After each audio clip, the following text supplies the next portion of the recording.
readiness assessment that we are launching here today. This RAM is not merely a technical audit, it's a diagnostic tool designed to ensure that the impact we discussed this week is inclusive, ethical, and sustainable. By linking these readiness findings to the summit's efforts, we aim to transition from high-level ambition to a grounded, actionable roadmap for the nation. So as we heard, the report is the outcome of sustained efforts over the last 18 months with many stakeholders. We held 5 regional consultations across Delhi, Bangalore, Hyderabad, and Guwahati. More than 600 stakeholders, including government, startups, research, civil society, helped to build a grounded picture of where India stands today and where it might want to go next. I would like also to thank the IndiaAI mission and Meity, in particular for their partnership on the RAM initiative. In particular, Secretary Krishnan and Mr. Abhishek Singh's team have been incredibly supportive throughout this endeavour, and we are excited about our joint collaboration to advance the ethics of AI in India. Of course, in a country as vast and complex as India, inclusivity in AI is foundational. With 1.4 billion people, thousands of languages, and deep regional and socio-economic diversity, the question is not whether AI will shape our daily life, but how evenly or unevenly it might do so if we are not deliberate about it. AI is already mediating access to welfare, employment, education, healthcare, justice. In this context, the design choices behind these systems have the power to determine who benefits and who is left behind. When an algorithm determines who is shortlisted for a job, approved for a loan, or prioritized for public services, its choice carries real human consequences. And behind every data set is, of course, a citizen. Behind every algorithm, a life shaped by its outcome. So UNESCO's recommendation on the ethics of AI matters because it sets a clear baseline for how AI should be used and in ways people can trust. And the RAM helps map what's already in place and what might need strengthening. So while the detailed findings will be shortly presented by my colleague, let me just offer a quick sense of what the RAM tells us about India's overall picture. And I must say, we've done this RAM now, I think, in 70 countries, more than 70 countries around the world. So it's giving us a collective data set. And India really does have a strong space for responsible AI. The country accounts for about 16% of the world's AI talent. There is real momentum on multilingual AI and digital public services through efforts expanding Indian language datasets and models, and the innovation system is vibrant and supported by strong digital foundations. At the same time, there are areas that could improve, according to the assessment. Access to and ethical use and sharing of data could be strengthened. Environmental sustainability needs to be built more directly into AI infrastructure planning. And ethics is there, but could be more consistently reflected in education and training, including regional language offerings.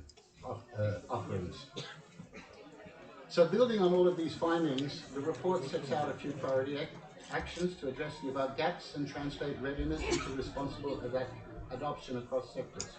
The IndiaAI mission, alongside key institutions such as the Office of the Principal Scientific Advisor, play key roles in this exercise. So India's AI future will be shaped not just by what is built, but how it is built, who it serves, and what safeguards are embedded from the start. We should aim for AI that listens before it decides, AI that performs well not only in demos, but in the lived complexity of real communities. And herein lies the real challenge. The RAM report offers one practical path, one of many. It reflects what data and stakeholders are telling us at the moment, and it can translate into actions that the various stakeholders, government, industry, civil societies could take forward together. So I'd like to once again thank the Government of India and all our partners for their unwavering commitment to this journey, and we look forward to a continued collaboration on what will define India's leadership in ethical AI. Thank you very much.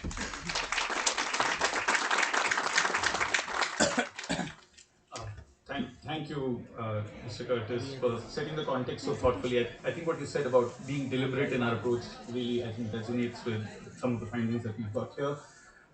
It now gives me great pleasure to invite Secretary Krishnan, Ministry of Electronics and Information Technology, Government of India, to deliver the opening remarks. Secretary Krishnan, I don't need to say this to this room, has been instrumental in steering India's digital public infrastructure and AI governance vision. So thank you for your presence. Thank you very much, and thanks to UNESCO, the agency which has worked on this readiness assessment report, and thank you to the principal scientific advisor for being present here today. And more than anything else, thanks to all of you who are participating as delegates as part of the India AI Impact Summit, which I think has gotten off to a really I would say, a roaring start, and there's been all of you are here, and there's been extensive participation, great deal of enthusiasm, great deal of energy everywhere that we go, and it's wonderful to see this. And this presumably also reflects part of our readiness to embrace AI and to sort of at least the curiosity, the need to find out what it is all about, and the way that we can actually adapt it to what India's needs are. I think that is truly what the response to this event reflects. Of course, as was pointed out, this is an effort over 15 months. I recall I was at an event about a year and a half ago at the UNESCO headquarters here in Delhi to sort of discuss on how this would go forward. And I'm very glad that today we are seeing the final outcome of the readiness framework. It would undoubtedly help to inform what we in India are attempting to do in the AI space. Fortunately, the way we have designed the India AI mission is flexible, and we can sort of accommodate any mid-course corrections and changes that we need to do. And the vision of the AI mission, apart from, of course, the AI summit itself, was fundamentally to make sure that without, I mean, given the constraints of how much public resources could be actually expended on AI, what is it that we can do to create the environment? So whether it is the approach to creating the AI compute, whether it is the approach to skilling, whether it is the approach to creating the models, or whether it is the approach to creating the databases, it is very much grounded in something we wanted to do with partnerships. The government is not the only agency which is working in many of these spaces. We have a number of partners, number of stakeholders who are working with the government to enable this to happen. In the way that we are rolling out the AI compute, we are doing it through a mechanism whereby the private sector steps in to actually build it out, and we enable access to those who need it the most by subsidizing the access. Now, this is an approach which would possibly fit many other countries who don't want to invest billions and trillions in actually building out the infrastructure at one go, and are not sort of put off the idea of trying to access AI because by saying that it just costs too much and we can't actually do it. I think there is an alternate approach, which is what India is now championing, to see that the access to some of the infrastructure of AI is made available. Likewise, I think the skilling part of it is a very important part of the story, and I was very happy to note the comments that have been made and the recommendations which have been made in the report on the skilling. We have to address it at every level in existing organizations and institutions, how they skill and move forward in for those who are still in schools and colleges in terms of what background skilling they would need to move forward in this space. And more than anything else, I think readiness of organizations and institutions to actually enterprises to adopt AI. Because ultimately, unless we have applications and unless we have use cases converted into actual solutions, your acceptance of AI into enterprises is just not going to be there. And unless that acceptance takes place, you don't see the real world impact. And ultimately, what's the point of building a model? What's the point of building out huge compute? What's the point of setting up huge databases if it doesn't translate into something which is of practical utility in the real world? And that is the ultimate goal which we are attempting to reach. And in some ways, I think this report, to some extent, validates the approach we've taken and actually gives us much more of an impetus to pursue the line that we've taken, to sort of redouble our efforts on some of the specific parts of it. And it's like a report card on some of the stuff that we've done. And so thank you very much for sharing this with us. It would be a very useful uh, commentary on what has happened and the way that we can push this forward. And the work that you have done here, I'm sure, is something which can be translated to other parts of the world, to other countries in the global south, for it to be really useful as to what would the literally the playbook which needs to be developed, how they can actually work on it and move forward.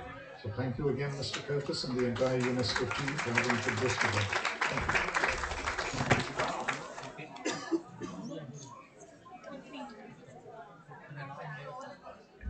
Thank you. Thank you, Secretary Krishnan, for your remarks and for your openness to receive inputs along the journey. Thank you so much. Um, Next, we are honored to have with us today Dr. Ajay Kumar Sood, Principal Scientific Advisor to the Government of India, to deliver the keynote address. Dr. Sood's leadership in advancing science, innovation, and evidence-based policy continues to shape India's strategic direction in emerging technologies. Sir, may I now call upon you to deliver your address.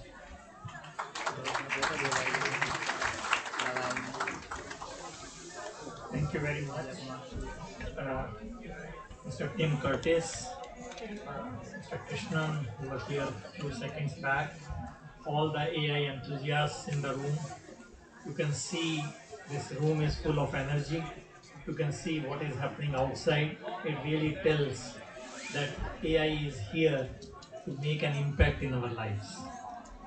So first, I'm truly delighted to be here on the launch of this India AI Readiness Assessment Methodology Report.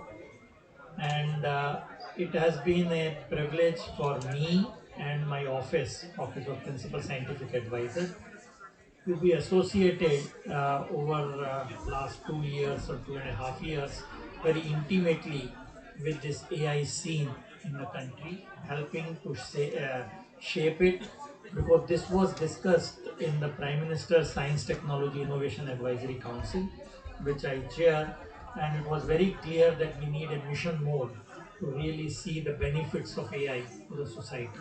And I'm so glad that we can now see that it is bearing some fruits, and much more has yet to come.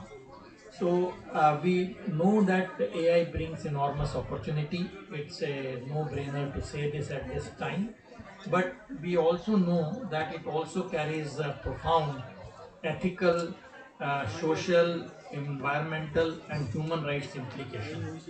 And its inherent opportunities come with responsibilities, and that's why UNESCO's Readiness AI assessment matters a lot, and this is the right time for it.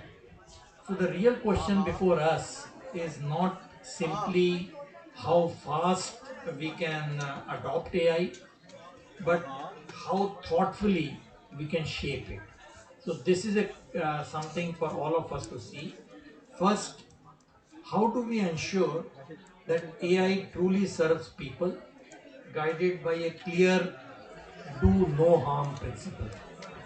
And the second, how do we make it fair, trustworthy, inclusive, and aligned with constitutional values, human dignity, and fundamental freedoms? So these are the two basic questions which all of us need to answer. So presently at this point, that is why this assessment methodology, RAM, it's a good word from semiconductor technology. It will be very catchy, I can assure you. When we say RAM, people will be confused. Is it UNESCO RAM or is it Intel RAM? So there will be a confusion, but it's good confusion. For this report, it's very relevant at this time. because it offers a structured way for countries to reflect on their preparedness across legal, social, economic, scientific, educational, and technological dimensions. So many dimensions we have to see when we look at the assessment of this AI. So it also operationalizes global ethical principles into concrete, actionable policy guidance without hampering innovation. So at today's launch, I thought I will be very brief in 7 minutes which have been given to highlight three core priorities for advancing ethical AI. So let me just say that these are not absolutely new, which you have heard at this thing, but let me say in my own words what it means, because it is never harmful to say the good thing twice. So I'm sure you will appreciate because it reinforces our commitment to this. First, AI ethics cannot be an afterthought within the AI system from beginning. So that has to be understood. This we have recently come out, perhaps most of you know, with a techno-legal framework from our office, namely strengthening AI governance through techno-legal framework.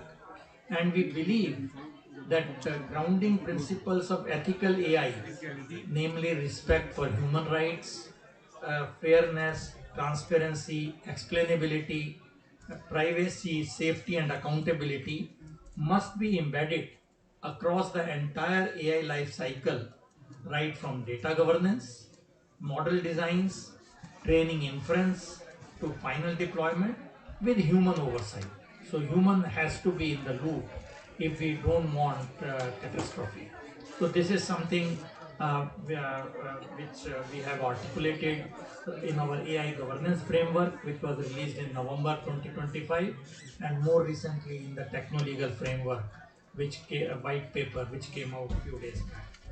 So as we scale AI across sectors, these principles must be reflected in standards, procurement frameworks, impact assessments, and institutional mechanisms. In all of them, we need to embed this, and this aligns obviously with UNESCO's call for right-based policy measures and legal norms that keep pace with technological change.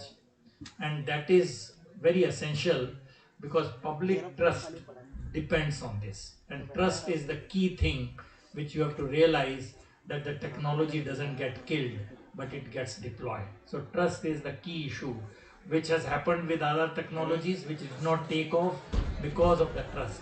So this is something all of us should be very, very keenly aware of.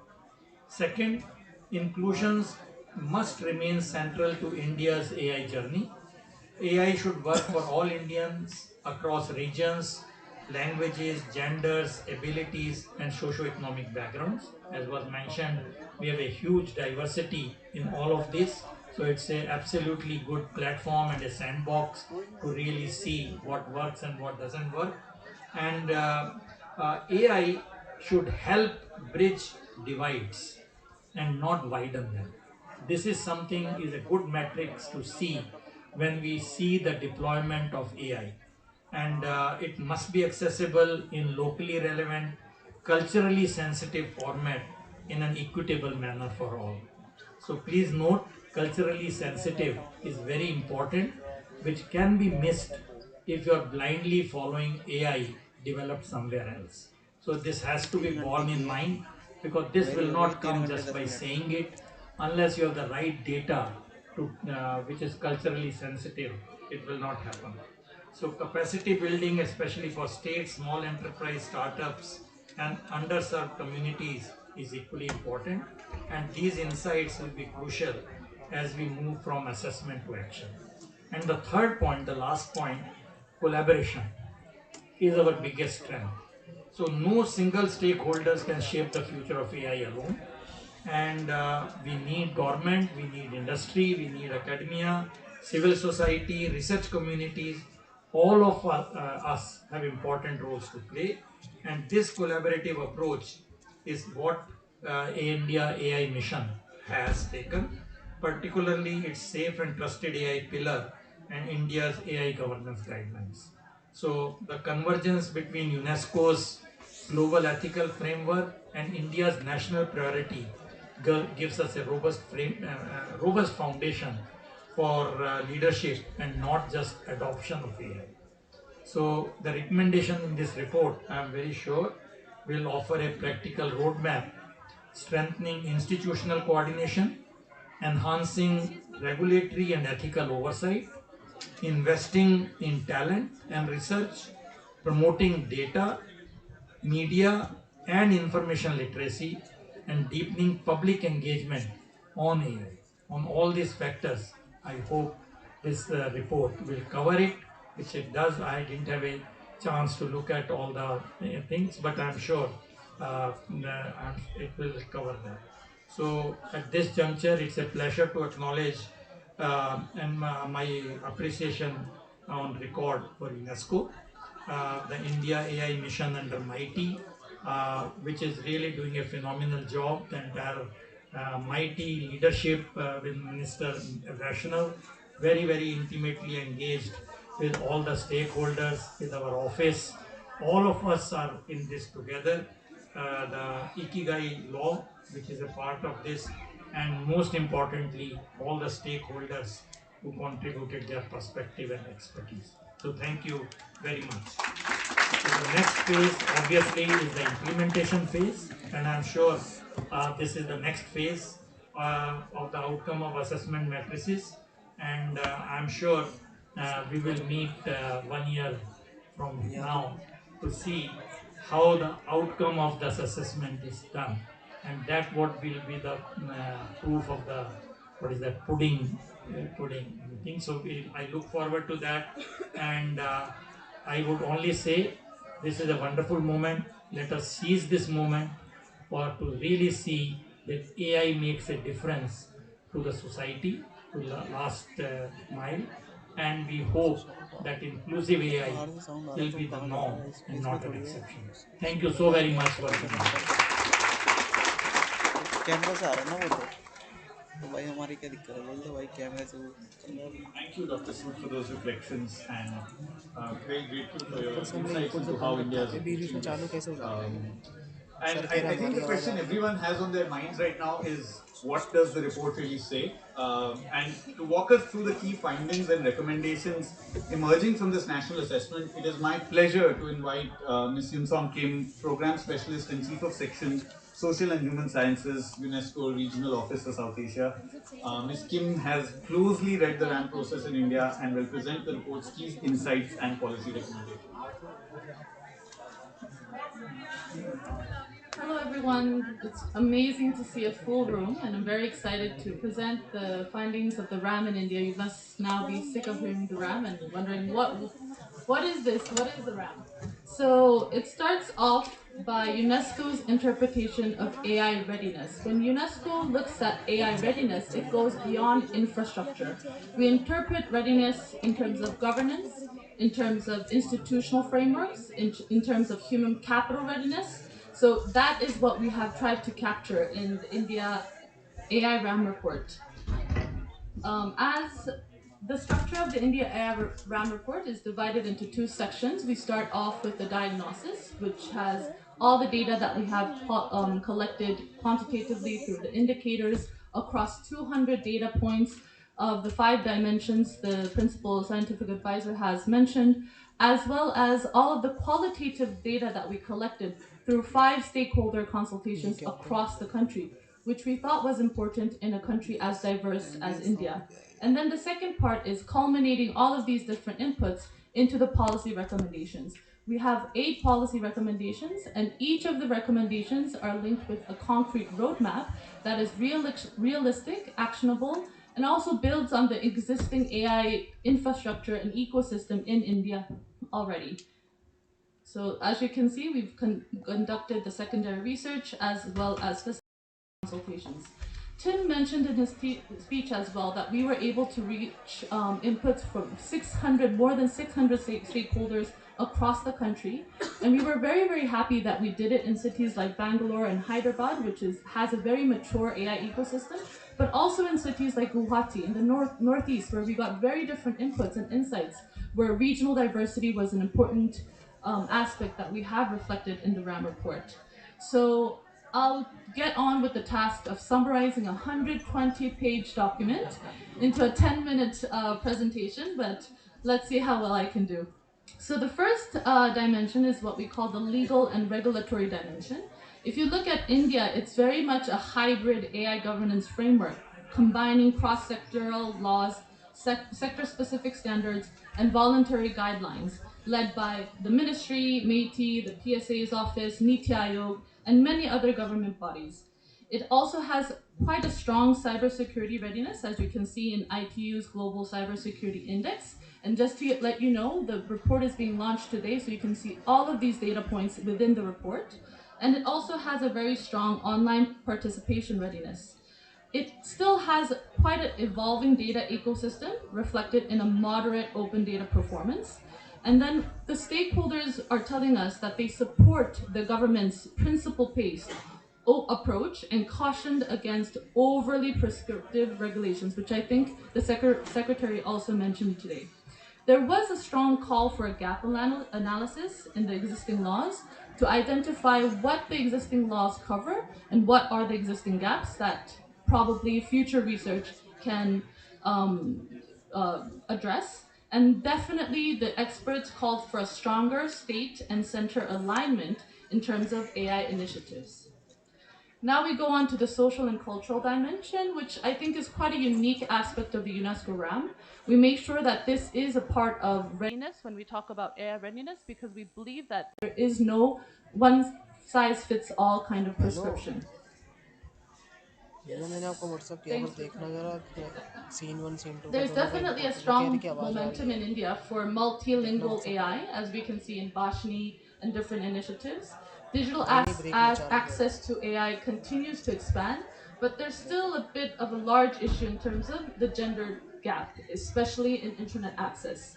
There's room for improvement in STEM inclusion, especially for young women and girls, and that's a very important part that we try to reiterate in the recommendations, because without the STEM pool, it's also a narrow pool going into the AI talent pool. There's room for improvement, especially in terms of sustainability and the environmental impact assessments, which is a strong recommendation from the report. The experts continue to say that socially beneficial AI projects were receiving insufficient funding, and what they mean by socially beneficial AI projects is things on sustainability, on multilingual languages, and that's where we already quite see the government directing towards and making sure that local language data is collected in AI. Again, the experts also echoed the importance of environmental impacts and making sure that is considered in the future development of AI of India. In terms of the scientific and educational dimension, there's a very, very strong innovation momentum in this country. We found that over 86,000 AI patents were filed between 2010 and 2025, and that was over 25% of all of the tech patents in this period, which is absolutely enormous. There's an expanding AI research ecosystem led a lot by the Center of Excellences, led by the government, and a very robust national AI skilling initiative, as you can see here. There is definitely room for improvement. First of all, a stronger mainstreaming of AI ethics into the education system. When a lot of the initiatives talked about AI literacy, we found that AI ethics wasn't necessarily always included, so that was something that we found was scope for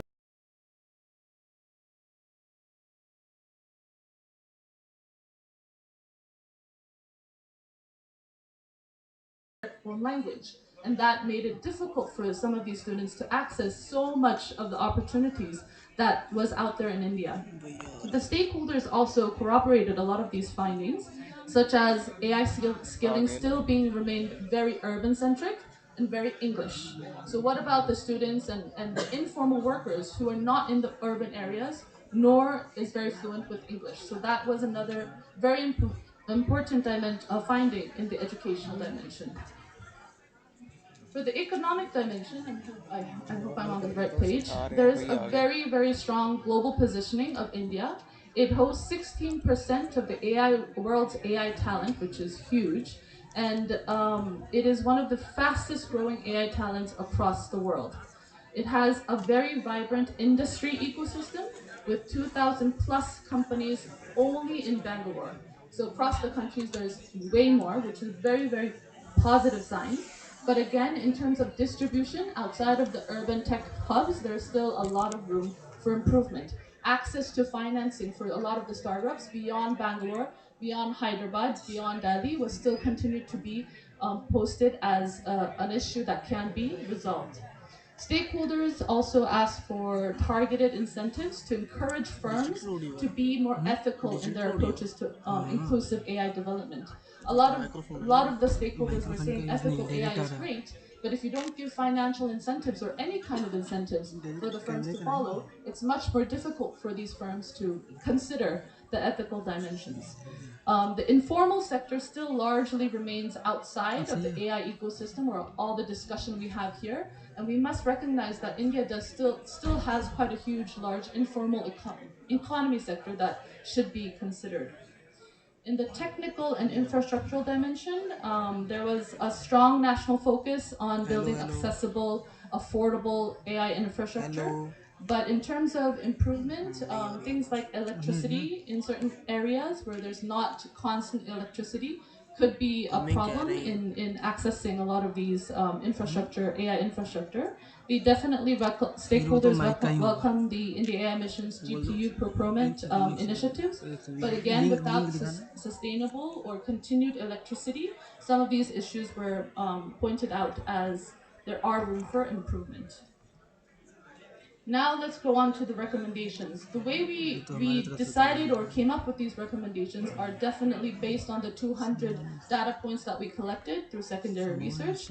It's corroborated with the stakeholder consultations that we conducted, and we tried to also understand the existing policy landscape so that we don't recommend something that doesn't align with the government's initiative. We also wanted to make sure that they are realistic and actionable, and you'll see here that each of the recommendations have concrete roadmaps. So the first recommendation is to ensure informed AI governance across sectors through comprehensive evidence-based risk and legal review. What do we mean by that? In the roadmap, we suggest three things. Number one, let's do an AI risk mapping. The AI Safety Institute, which exists under the IndiaAI mission, can lead with academia, industry.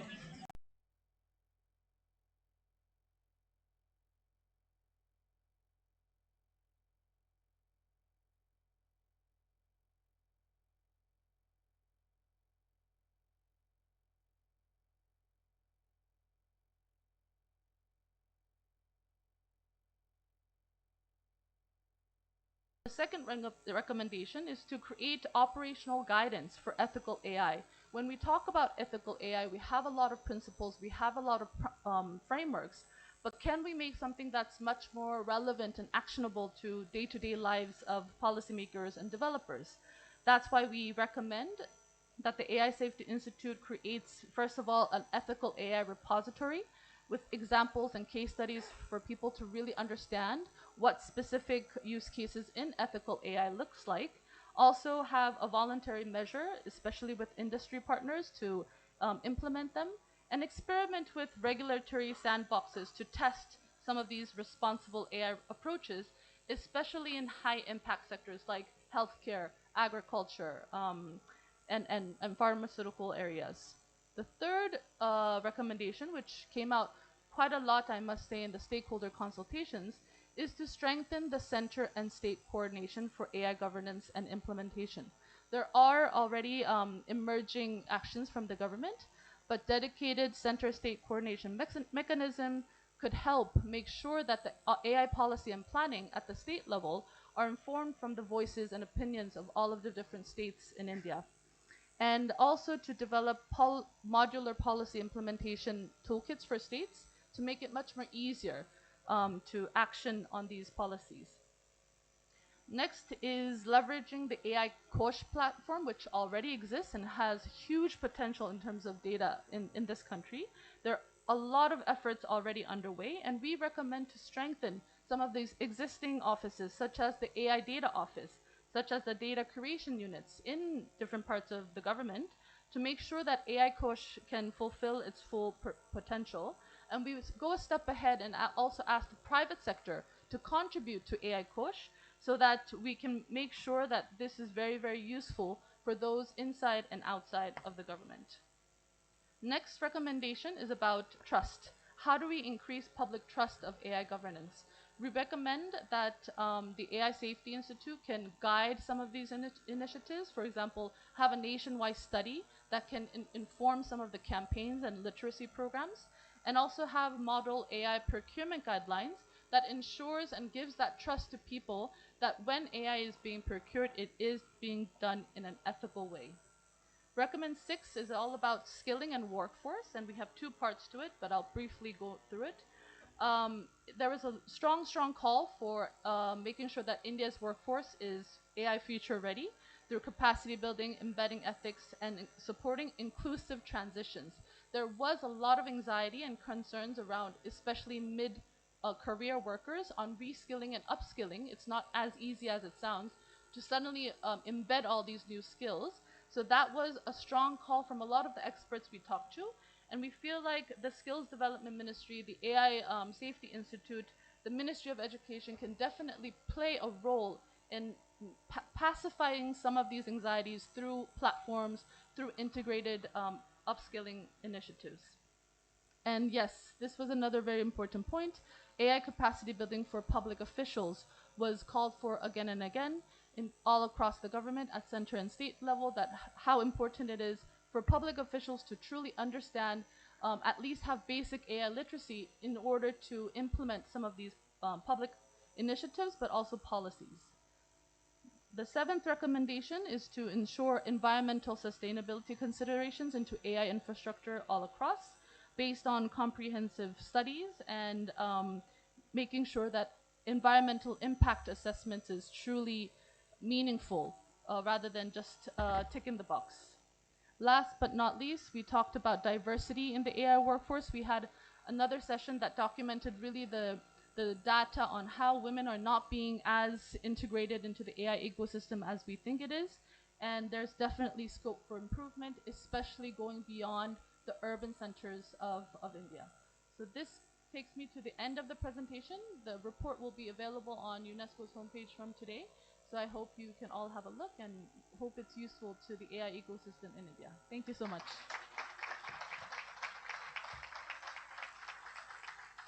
Thank you, Yun Song. I know that was a very difficult task to condense so much into such little time. I'm sure people have questions for you, but they can read it online, like you said. We'll now quickly move to the final segment of today's program, something I'm very excited about. A fireside conversation on global perspectives in ethical AI governance. It's my pleasure to invite on stage Dr. Mario Grazia. She's the Chief of Executive Office, Social and Human Sciences, UNESCO, and has been very closely involved with the RAM in India. And Mr. Vilas Dhar, President of the Patrick J. McGovern Foundation. The McGovern Foundation has been supporting the RAM exercises in India and globally. This conversation will reflect on the global implications of ethical AI frameworks and the role of multilateral collaboration in using and shaping trusted AI ecosystems. Over to you.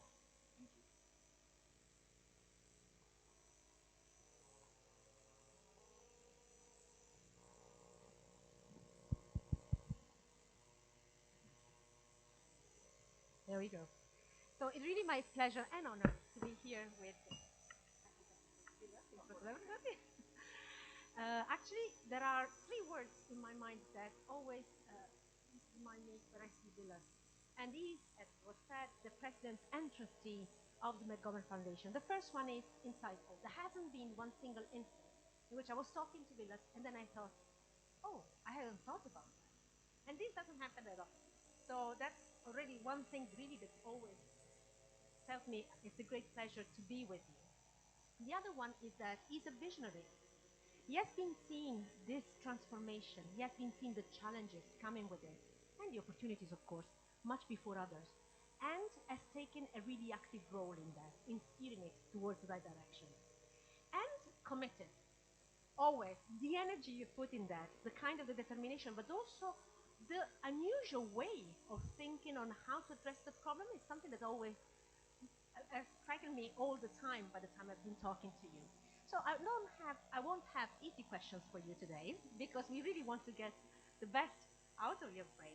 So the first one is, as Young Song was brilliantly showing us, this report is very rich and it shows that there is a lot of strength in India, but there are also real complexity. And I mean, scale is not the only one. So you have supported UNESCO, and a lot of your work anyway looks at what are the settings that might be the ecosystem that might be conducive to AI that is ethical, and how to make the best out of AI that really goes for people. In your mind, is there one example or one thing that India could adopt, replicate, scale up in order really to step up? Already, let's say the transformation is very visible and it's very much there, but what would be perhaps something, an addendum or an approach that you would suggest that India takes? Well, thank you so much for that very kind introduction. Too kind. You're supposed to set a low standard so that I can exceed it, not set a very high standard. I want to thank you for this invitation to UNESCO. And I also want to acknowledge Secretary Krishnan, who I know had to go, but also you, Dr. Sood. I want to say one scientist to another, I think it gives the world a great deal of confidence and comfort to know that you really have the kind of scientific background that's coupled with a moral and a conscience-driven approach. Your techno-legal frameworks, as you know, have been picked up in countries around the world already. I want to thank you for that leadership. Your question, I think, is wonderful, right? But I'm actually going to flip it for you. And I'm sorry, you know me well. Rather than talk about what India should adopt, I actually first want to talk about what the rest of the world should adopt from India. Because I think this is not a story where we're saying, what do we start here and figure out who else in the world has done it well? Your readiness assessment shows that India is actually far ahead of the pack in many ways. I think one of the things we should look to is a reconceptualization of what AI governance is actually about. When you go to many places in the world, AI governance is seen as a way of limiting risk. Risk for institutions, liability for people, minimizing harm. And in doing so, you miss the amazing opportunity that's possible when you think of AI governance as a way to incentivize a positive vision for what's possible with these technologies. You do that through a set of interventions that go beyond minimizing harm, that go beyond restricting the worst possible outcomes. You instead think about how you incentivize and name and elaborate a whole of society approach to AI. One that centers the idea of participatory mechanisms. One that allows for people to engage in, as you have done with 600 consultations across the country, to let people not merely be the subjects of an AI governance regime, but rather to be the architects. We've seen that happen in India in the DPI stack, where we saw in digital public infrastructure the idea that while there were guidelines and guardrails that were put forward, much of the innovation actually came from a combination of private and public sectors who came together not merely to operate inside of a constraint, but to test its boundaries. To say, how can we consistently deliver services to those who are left out of the market? And yet, in doing so, also build a framework that can then be picked up, abstracted, and shared with the world. So this is my answer to you is, I would say what the world needs to learn from India in this moment is a governance principle that doesn't start from heavy-handed restriction, but rather from the light touch that's been espoused here in the country, but allows for the incredible innovation of 1.4 billion people to shape the world's vision of what could happen. Absolutely. And actually, one strong component of that is really the skills, the endowment, the human capital, the humanity of this country. Now, in your mind, what would, because we hear way too often, and the report also mentions that in relation to the skills, the AI skills. And I've always been saying, to me, it's more skills for the digital era. What do the set of skills for the digital era look for you? And what is the role you see for awareness? Because I think a lot of the actions, a lot of the directions that the development of AI is taking depend also on what we are aware or we might not be aware of. Look, I think the first part of this story was we have to build technical skills at scale across the population. And we very quickly realized that doesn't make sense. We don't need 1.4 billion AI scientists. We barely need a few 100,000. What we need instead, though, is a population that understands the opportunity set that's available because of it. In the past few months, I've had the opportunity to travel across India and across the world, as you know, visiting those top-tier institutions, which which are known for their engineering prowess, and having great conversations with students and faculty. But you know where I find inspiration is when you go to those other institutions. They're often termed tier 2 or tier 3. I reject the premise. But here in India, institutions like PSG, like MICA, like Amrita University, places where students come together in an environment where they have access to the underlying ecosystem of AI. But then they bring their lived experience from communities across the country. They may or may not be able to sit down and understand exactly how to build the next frontier model, but they do know that their parents are struggling with drought. They know that agricultural productivity is at risk. They know that the electricity grid is not functioning the way it should. They know that disasters and crises from mudslides all the way through to macro level events affect us. And in that moment, something magical happens. Because the skilling here is no longer about whether you can describe a frontier model. It's whether you can take the tools that are available and build real solutions. Solutions that operate at low cost, sometimes in low power and low connectivity environments, that deliver real value for people. Somebody agrees with me. I like it. And actually, so there are a lot of opportunities here. But sometimes I think, and this is something that I've learned in the past also, that it's really good to be able to foresee the challenge. Now, in the current discussion, is there one specific challenge or set of challenges that you see clearly, but for whatever reason you don't see addressed in the discussion and in policy alignment? Yeah, I'll take one. I think there are many, but you called out in the report, and I know that the government is very aware of it. India will go from about 1.4 gigawatts in data center capacity to projected 9 to 10 gigawatts in the next 6 years. And when you look at that and you understand it, on one side there is a wonderful storyline of companies investing in building out capacity. On the other is the communities where those data centers live, the environmental impact and the sustainability issues that will arise.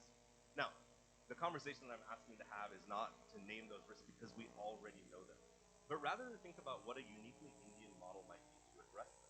One where you center economic sustainability as a frontline matter, not as something you deal with after the fact. Thinking about mandatory disclosure instead of voluntary definition of the impacts on water and local power grids. Of building mechanisms that say fresh water cannot be used for cooling of data centers unless there's enough in the community already to go around, because we know there are commercially viable alternatives, liquid air cooling or other things. And finally, to note that even in India, and especially in India, the fair tariffs on renewable energy are actually lower than where natural gas is. What would happen if we were to mandate that in order to put a data center in a community, you not only have to commit to the increasing purchase of renewable energy, but commit to building that capacity? This is the opportunity here in India, that as you begin this incredible ramp up, can you use those techno-legal frameworks to actually build a new mechanism and show the world what sustainable data center creation can look like? Absolutely, and this would also speak to the issue of inequalities, which was raised actually during the presentation. So, suppose you can decide tomorrow to put one thing into motion, and you have unlimited resources to do that. For sure, human capital. Sign me up. This is a good storyline. I love it. What would you do? What would be the first thing that you're going to do? You know what? It's the easiest question in the world, because what I would do is ask communities across this country what they prioritize and rank as their primary intervention. Well, once you've asked them. Well, that's good. No, that's great. But I mean, I don't want to Once you've skip asked over it, them. right? I don't want to be flip about it, because one of the things is when we name participatory AI, we often skip over the fact that that requires participation.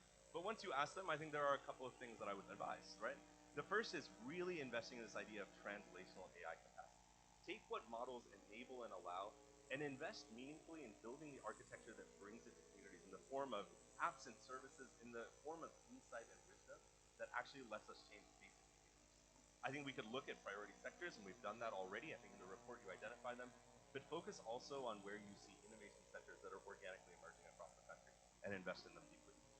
So I think those of you in the room that can do something tomorrow might want to start thinking about this. Now, one last question, because time's up, and I see it very clearly, unfortunately. I was called on my duty. But there is one thing, we were talking before in the other panel about the different strands that AI is taking, and actually we were discussing also about agents, which are, perhaps now the kind of developments that excites many but frightens others. And the question is, well, they've been with us now for some time, but we haven't seen the scale of adoption that we would expect. In your mind, given that you've been, analyzing this thing, what is that is stopping us? And should we start thinking about dynamics like the ones we have seen, for instance, with the Internet of Things, and the kind of failing to develop or being adopted at the pace we would expect? It's a great question, and this is a really nice story. I'll be very quick about it. We saw the first generation of agents to do some of the most boring things you can imagine. Companies that build agents to increase profitability by redeploying your CRM, by working in your workspace. And can anybody in this room really say they were excited about that? I don't think so. But we saw a new phenomenon happen just in the last few weeks. We saw a hobbyist come forward with an open platform for building agents, and it took the world by storm. Why? Because we allowed people to be creative in their use. We let them bring agents into their lives and solve their problems. And with that, we saw hundreds of thousands of people deploy agents at scale. We even saw all kinds of weird effects like agents talking to each other online, and even most interestingly, now a service that lets agents autonomously go and contract a human being to go and do a task for them in the real world. This is the future, right? Agentic AI is not a corporate term and it cannot become one. It has to be a way of extending human agency in ways that the powerless have never had. A way of democratizing access to the ecosystem of both economic success, but also environmental, political, and economic success. Join me in thanking Vilas Dar, please.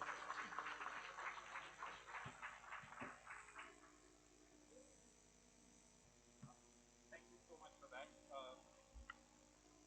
Okay, I think we've been cut off. Thank you, everybody. We've been cut off.